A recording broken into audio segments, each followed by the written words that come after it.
나는 시골에서 비즈니스한다 책을 낸 표성미라고 합니다. 저는 그리고 천안에서 농사를 짓는다기보다 닭을 키우는 농부로서 10년째 생활을 하고 있고요. 이 책을 쓰게 된 계기에 대해서 이제 여러분들하고 이야기를 하면서 나눠볼 수 있을 것 같아요. 창업이나 퇴직, 이직이 두려운 분들에게 새로운 세상이 있다는 걸 말씀드리고 싶었어요. 원래 저는 도시락 싸고 달리면서 귀농한다 그러는 사람이 있으면 말리겠다라는 사람 중에 한 사람이었었어요. 그 어려운 걸 왜 해? 이렇게 힘든 걸 왜 해? 돈도 안 되는 일을 왜 해? 하지 마. 하지 마. 죽을 각오 하지 않으면 하지 마. 라고 말리는 사람이었었어요. 근데 지금은 오히려 귀농해봐. 괜찮아. 시골에서 사업하는 거 가능성 있어.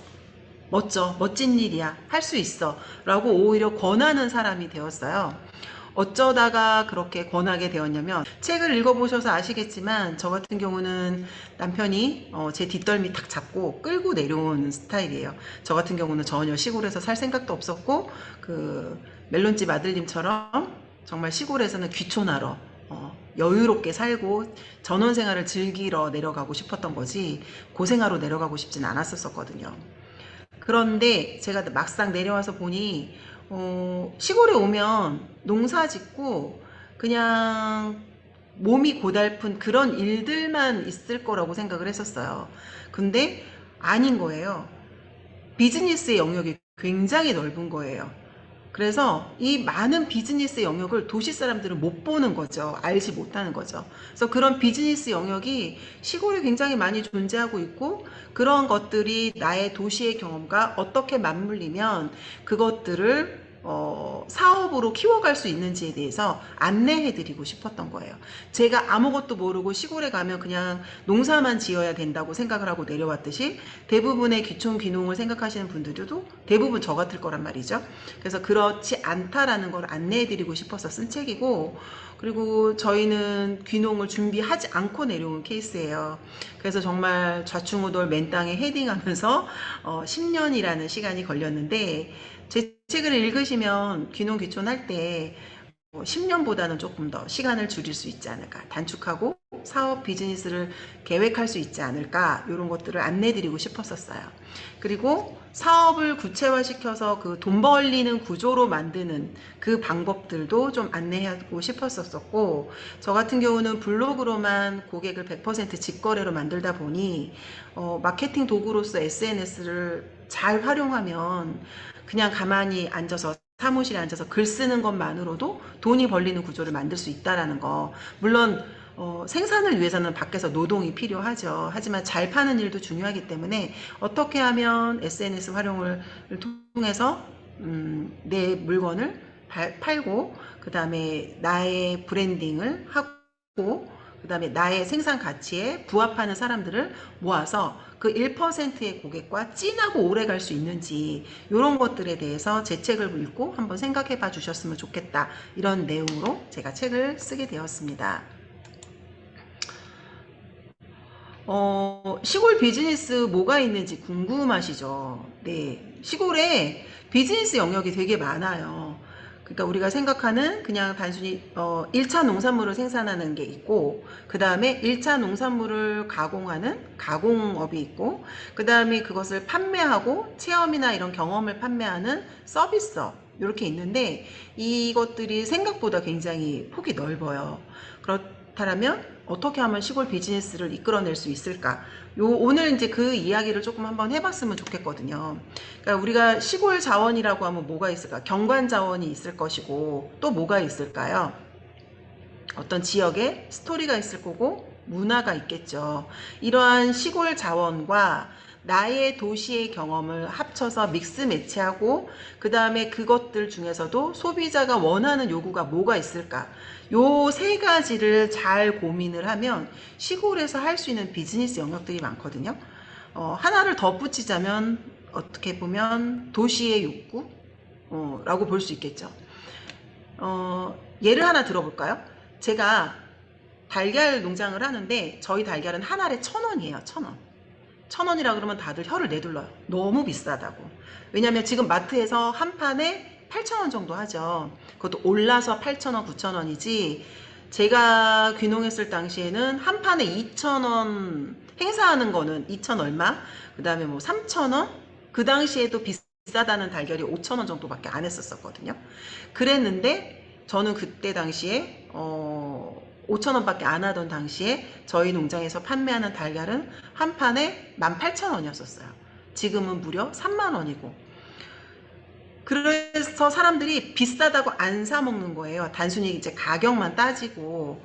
그런데 제가 체험장을 오픈을 얼마 전에 했거든요. 저희가 농장을 이전하면서 가족 전문 체험장으로 오픈을 했는데 체험 와서 10만 원 쓰는 건 안 아까워하는 거예요. 가족 4인 가족이 와서 8만 원에서 10만 원 정도 쓰는 거는 하나도 안 아까워하는 거예요. 달걀 한 알에 1,000원은 되게 아까워하면서. 이게 바로 도시의 소비자의 욕구라고 생각을 하시면 될 것 같아요.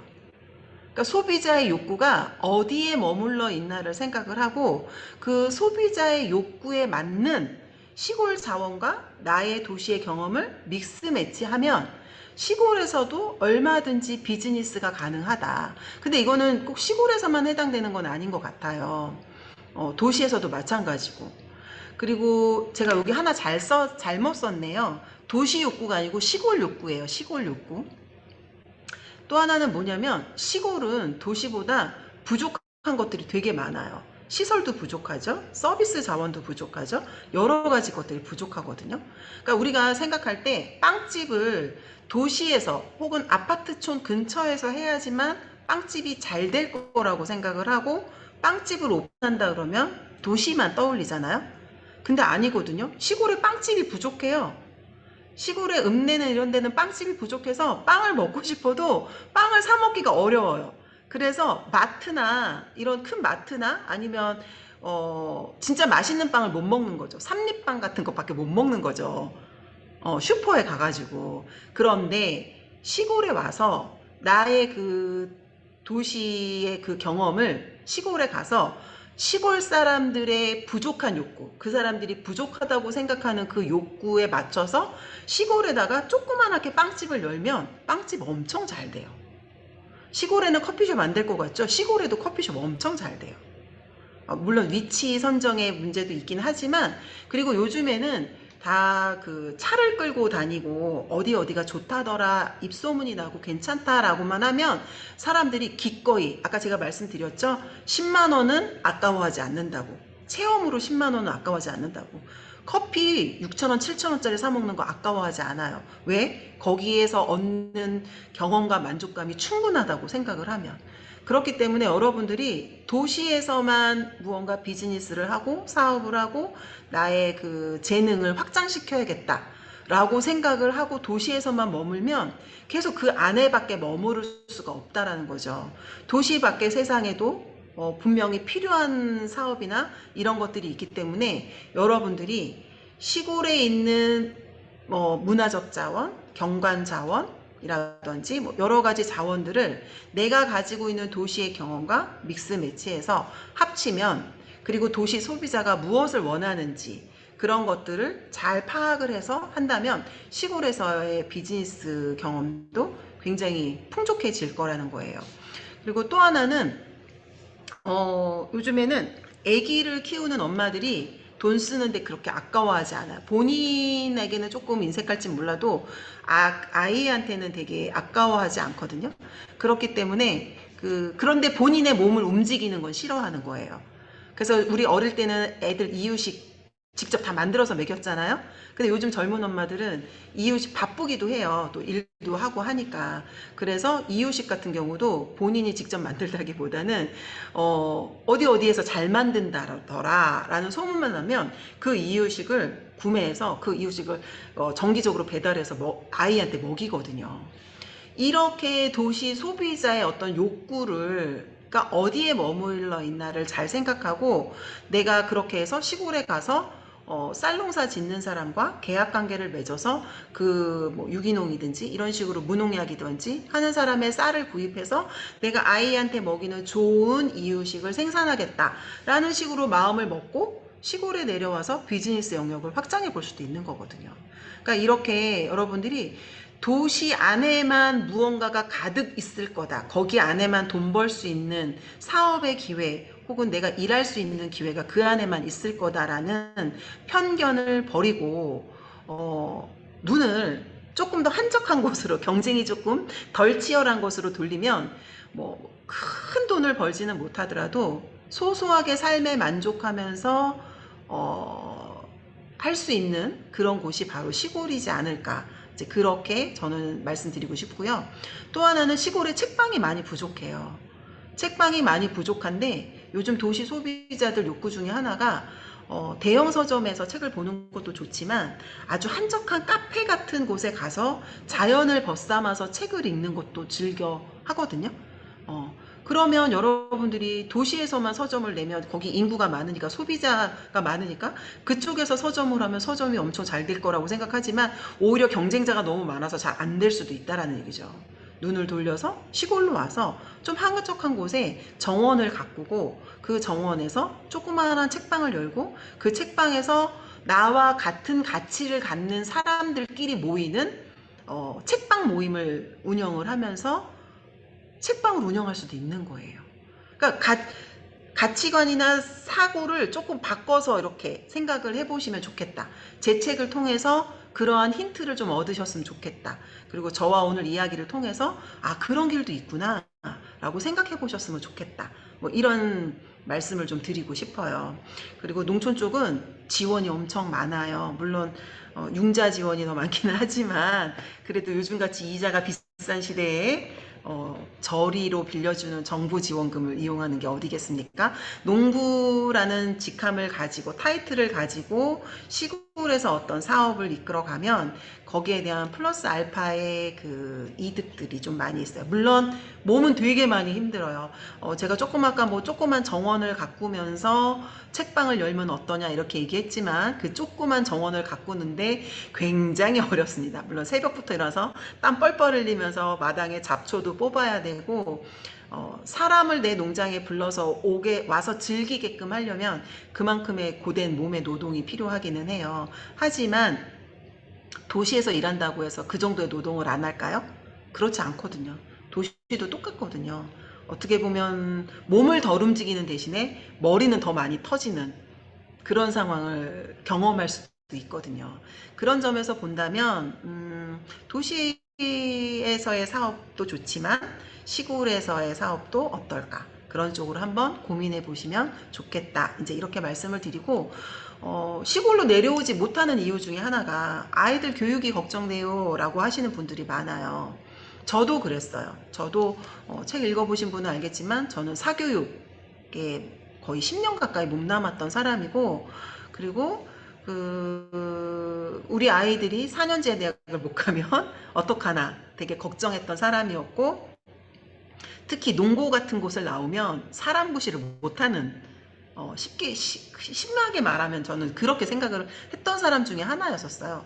그랬던 제가 저희 아이한테 농고를 권해서 농고를 가봐라 라고 권하게 됐고 큰아이도 공부를 곧잘 했는데도 본인이 제과제빵이라든지 이렇게 음식 만드는 일 쪽을 하고 싶다 그랬을 때 그래 그렇게 해 라고 선뜻 말했던 게 4년제 대학 나오면 뭐예요. 저도 지금 와서 시골에 가서 이러고 있는데 그러니까 물론 대학을 나오면 사고의 폭도 넓어지고 뭐 인간관계의 폭도 넓어지고 여러 가지의 장점이 있을 수는 있겠지만 요즘처럼 정년을 보장받지 못하고 한 3, 40대부터 이직이나 퇴직을 고민해야 되는 그런 불안정한 고용이 불안정한 사회라면 굳이 좋은 대학을 나와서 남들이 부러워하는 그런 직장을 갖는 게 정답은 아닐 수도 있겠다라는 생각이 들었었거든요.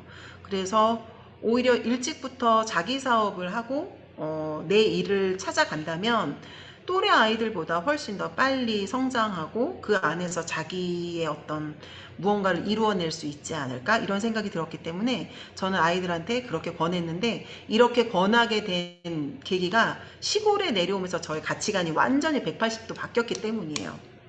시골에 내려오면 정말 이렇게 다 허름하잖아요. 하우스도 허름하고 사는 집도 허름하고 농사를 짓는 그 분들도 이렇게 막 땀에 절어 있고 먼지 투성이에 손에 흙 떼끼고 막 이래서 저는 그분들이 되게 삶의 만족도가 떨어질 거라고 생각을 했었어요. 근데 아니더라고요. 삶의 만족도가 누구보다도 높고요. 물론 몸은 되게 많이 힘들어서 맨날 아프다고는 하지만, 그리고 부자가 되게 많아요. 되게 부자들이에요, 다들. 우리가 막 도시에 아파트 한 채 깔고 앉아갖고 뭐 몇 억씩, 10억씩 이렇게 있는 사람을 부자라고 생각을 하죠? 아니요. 그런 부자에 빗댈 바가 못 돼요. 시골에는 엄청난 부자들이 많아요. 겉은 되게 허름하지만. 그래서, 아, 도시에서 아파트 한 채 마련해서 빚 깔고 앉아 있는 것보다는 농촌에 와서 내가 내 사업하면서 내 사업 터전을 가꾸면서 그걸 기반으로 해서 사업을 성장을 계속 시켜가면 내일이 되고 내 돈이 되고 내 미래가 되잖아요. 그리고 조금 더 나아간다 그러면 내 아이까지 나와 함께 한다면 가족 사업으로서 이것을 가업으로 물려줄 수 있는 그런 기반을 닦을 수 있는 그 기회가 있기 때문에 저는 시골에서의 사업이 괜찮다. 물론 처음에 10년은 죽을 만큼 힘들어요. 죽을 만큼 힘들지만 어떤 사업인들 안 힘들겠습니까? 도시에서 하는 사업도 마찬가지고 10년은 죽을 만큼 힘들어요. 그러니까 도시에서 하나 시골에서 하나 그 죽을 만큼의 힘든 사업을 한다면 그 불확실성이 더 큰 곳보다는 시골이 낫지 않을까? 저는 이제 그렇게 생각을 하고 그것을 권유하는 사람이 되었고 그런 의미에서 이 책을 쓰게 되었습니다. 그랬더니 이제 물어봐요, 저한테. 사람들이, 제 책 가지고 이렇게 강연도 하고, 뭐 이야기도 하고 했더니, 그래서 당신 성공하셨어요? 라고 물어보는 거예요. 그래서 제가 이 질문 딱 받고, 나 성공했나? 순간적으로 이제 그 생각이 들었어요. 그래서 그 사람이 묻는 성공의 기준이 뭘까? 흔히 생각하는 돈 많이 벌었니? 그 다음에 사회적으로 명예를 얻었어? 아니면 널리 사람들한테 알려졌어? 뭐 이런 걸 묻는 건가? 이제 그런 막 수많은 생각이 오가다가, 전 성공했다고 얘기했어요. 왜 그랬냐면, 성공은 꿈의 다른 이름이라고 제가 얘기를 했거든요. 제가 꿈꾸었던 모습은 처음에는 땅 한 평 가졌으면 내 땅 가졌으면 좋겠다. 저희가 이제 귀농 처음 시작했을 때는 내 땅 없이 남의 땅을 임대해서 했었거든요. 그때의 꿈은 내 땅을 갖는 게 꿈이었었어요. 그래서 내 땅을 8년 만에 갖게 됐어요. 내 땅을 갖게 됐으니 저는 꿈을 이룬 거고 그 꿈을 이루었으니까 결국 성공한 거잖아요. 그리고 그 꿈이 이루어지고 난 다음부터 저는 또 다른 꿈을 꿨죠. 체험 농장을 해서 여기에서 매월 얼마씩의 수익이 발생됐으면 좋겠다. 라고 해서 꿈을 꾸고 거기에 맞게끔 농장을 다시 리모델링하고 시설 설비를 정비하고 해서 제가 체험장을 6월 말에 오픈을 했는데 매주 감사하게도 예약이 꽉꽉 차서 사람들이 계속 들어오는 거예요. 어? 내가 계획했던 대로, 내가 꿈꾸었던 대로 이루었으니 이것 또한 성공이지 않을까? 저는 그렇게 생각을 하고, 그리고 이제 저는 또 다른 꿈을 꾸는 거죠. 책 끝에 썼듯이 저희 큰아들이 빵을 만드는 카페를 만들고 그 카페 공간을 예쁘게 꾸미는 작은 아들이 조경을 공부해서 그쪽을 꾸미고, 그 다음에 그 카페에서 빵을 만들 때 사용하는 달걀은 저희 남편이 생산을 하고 저는 한쪽 옆에서 동물복지와 이런 농업 농촌의 가치에 대해서 알리는 체험 선생님이 되고, 이렇게 해서 넷이 박자를 딱딱 맞춰서 돌아간다면 이것만큼 멋지고 훌륭한 일이 없겠다.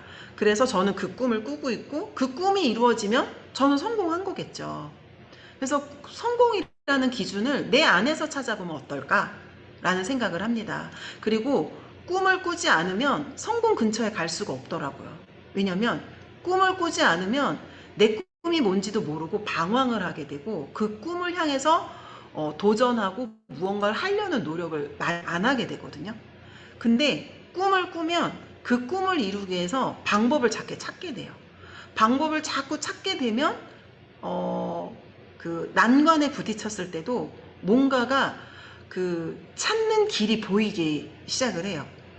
그 길은 찾는 사람에게만 나타나는 것 같아요.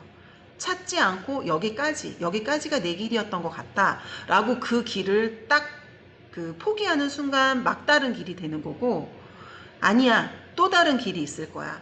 이 길이 아니면 B라는 길이 있을 거고, B라는 길이 아니면 C라는 길이 있겠지 라고 해서 나에게 맞는 길을 계속 찾다 보면 나에게 맞는 어떤 길이 또 다른 세상이 열릴 거라고 생각을 해요. 실제로 제가 그렇게 경험을 했었었고, 그래서 꿈은 성공의 다른 이름이다 라는 걸 기억을 하시고, 꿈을 꾸고 내가 생각하는 성공의 꿈을 꾸고 그 꿈에 다가가기 위해서 계속 그 길을 찾다 보면 길이 열리는 어느 순간이 찾아오게 되고, 그게 바로 나만의 성공이지 않을까? 저는 그렇게 생각을 합니다. 그러면 성공까지 가지 못한, 나도 노력했는데 난 안 되던데요? 당신이 운이 좋았지. 운이 좋았으니까 그렇게 된 거 아니에요? 이렇게 얘기하시는 분들도 있어요. 물론 그래요. 저도 운이 되게 좋았다고 생각을 해요. 운이 좋았기 때문에 수많은 난관들이 있었지만 그 난관을 그때그때 잘 극복하고 여기까지 왔던 것 같아요. 하지만 제가 여러분들한테 꼭 말씀드리고 싶은 건 이거예요. 절실함과 간절함을 이길 건 아무것도 없는 것 같아요. 저는 정말 너무너무 간절했었어요. 귀농했을 때.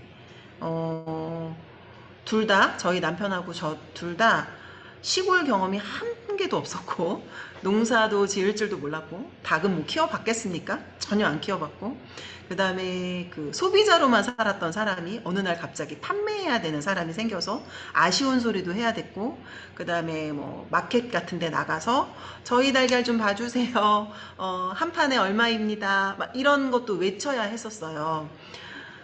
처음에는 말이 잘 안 나와서 말을 하긴 하는데 웅얼웅얼 속에서 막 이렇게 했었거든요. 근데 제가 어느 순간부터 막 큰 소리로 얘기해서 지나가는 사람을 이렇게 붙잡아서 호객행위를 하게 하고 있는 거예요. 왜냐면 팔아야 되니까. 그거 다 팔고 들어가야 되니까. 어, 그렇게 해서 팔아야 된다. 우리 가족이 먹고 살아야 된다. 지금 내가 하지 않으면 팔 곳이 없다. 이렇게 절실함이 막 차오르고 간절함이 차오르니까 밤을 새서라도 일을 하게 되고, 밤을 새서라도 다른 사람은 어떻게 했을까? 비교하고 벤치마킹하고 그 사람들 찾아서 좋은 점은 내가 본받아서 적용해야겠다. 이런 것들을 찾게 되더라고요. 그래서 저는 그렇게 생각해요. 성공까지 가지 못했던 건 절실함이 좀 부족하지 않았을까. 그리고 나와 타협하지 않았을까. 여기까지만 해도 진짜 난 열심히 한 거야. 잘했어. 물론 그런 것도 필요하다고 생각해요. 그 가끔씩 자기 자신 이렇게 다독다독 해주는 그런 것도 필요하지만, 그러한 절실함과 간절함을 장착한 사람은 정말 온 우주가 도와주는 것 같은 기적을 경험할 거라고 생각을 합니다. 저희가 땅을 샀던 과정이 그랬어요. 땅을 모두 3번을 샀었는데 그 3번째 땅이 매물로 나온 땅도 아니었었고, 그 다음에 그 가축사육 허가도 천안에서 딱 2%만 가능한, 산 꼭대기나 가능할 법한 그런 허가 조건이었는데도 불구하고 그 땅을 찾았던 게, 제가 너무나 절실해서 너무나 간절해서 그걸 너무나 얻고 싶어서 포기하지 못했고, 정말 눈 떠서 눈 감을 때까지, 잠자리에 들 때까지, 그리고 아침에 일어나면 제일 먼저 부동산 매물 정보부터 찾아보고 위성지도 보고 계속 수없이 많은 시간을 제가 거기다 쏟고 막 온 마음을 다해서 간절함을 막 불어넣었더니 정말 기적처럼 찾아왔거든요. 그러니까 제가 그런 경험을 한번 해보고 나니까, 아, 정말 기적이 있구나. 그 파울로 코엘료의 그 연금술사, 거기 보면 온 우주가 돕는 기적이 있다고 하잖아요. 저 그 책 안 읽었었거든요. 몰랐었어요. 몰랐다가 책을 쓰면서 이제 누군가가 추천해서 읽어봤는데, 맞아, 맞아, 맞아. 그래. 정말 내가 너무나 간절히 원하면 이렇게 온 우주가 도와주는 기적이 있을 수 있구나라는 걸 그 책을 통해서 정말 더 한 번 느꼈거든요. 그래서 여러분들이 정말로 너무나 원하는 것들이 있다면 여기까지야 라고 자기 합리화를 해서 포기할 구실을 찾지 마시고, 너무나 절실하고 간절하면 계속 방법을 찾아보세요. 그러면 방법이 나타나고 기적처럼 막혀있던 길이 이렇게 짠 하고 열리는 경험을 하실 수도 있거든요. 그래서 포기하지 말고 여러분들이 원하는 어떠한 것들이 있다면 끝까지 파고들고 물고 늘어져서 성취하는 그날이 오실 거라고 저는 말씀드리고 싶고, 그렇게 되면 바로 성공이 아닌가, 그게 나의 꿈을 이루는 그 시점이 아닌가, 저는 그렇게 말씀을 드리고 싶습니다. 누구나 0에서 시작해요. 시작은 다 0이었어요. 그런데 그 0을 100의 숫자로 만드는 건 굉장히 힘든 일이지만 불가능한 일도 아니라고 생각이 들거든요. 그 0이라는 숫자를 두려워하지 않으셨으면 좋겠고, 찌질한 지금의 내 모습을 창피해하지 않으셨으면 좋겠어요.